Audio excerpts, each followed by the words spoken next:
വ്യാജ തെരഞ്ഞെടുപ്പ് തിരിച്ചറിയൽ കാർഡ് കേസിൽ കോടതിയുടെ നിർണായക ഇടപെടൽ. യൂത്ത് കോൺഗ്രസ് വെബ്സൈറ്റ് സർവീസ് പ്രൊവൈഡറോട് ഹാജരാകാൻ കോടതി നിർദ്ദേശം. അന്വേഷണവുമായി സഹകരിക്കാത്ത സാഹചര്യത്തിൽ തിരുവനന്തപുരം CJM കോടതിയുടേതാണ് നടപടി.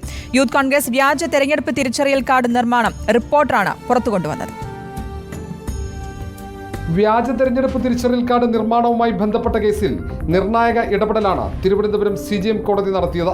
അന്വേഷണ സംഘവുമായി സഹകരിക്കാത്ത സാഹചര്യത്തിലാണ് യൂത്ത് കോൺഗ്രസ് വെബ്സൈറ്റ് പ്രൊവൈഡർമാരോട് നേരിട്ട് ഹാജരാകാനുള്ള കോടതിയുടെ നിർദ്ദേശം.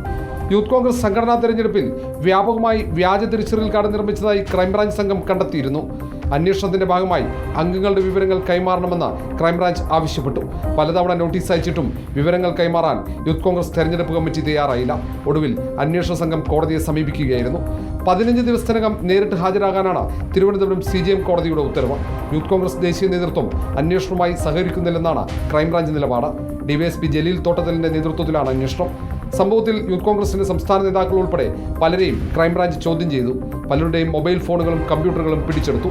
അതേസമയം പ്രധാന തെളിവായ വെബ്സൈറ്റിലെ വിവരങ്ങൾ പിടിച്ചെടുക്കാൻ പോലീസിന് ഇതുവരെ കഴിഞ്ഞിട്ടില്ല. പത്തനംതിട്ട കേന്ദ്രീകരിച്ച് വ്യാജ തിരിച്ചറിയൽ കാർഡ് ഉണ്ടാക്കിയ സംഭവത്തിൽ തിരുവനന്തപുരം മ്യൂസിയം പോലീസാണ് കേസ് അന്വേഷിക്കുന്നത്. ജില്ലാ വൈസ് പ്രസിഡന്റ് MJ രഞ്ജു ഉൾപ്പെടെ 5 പേർ കേസിൽ പ്രതികളാണ്.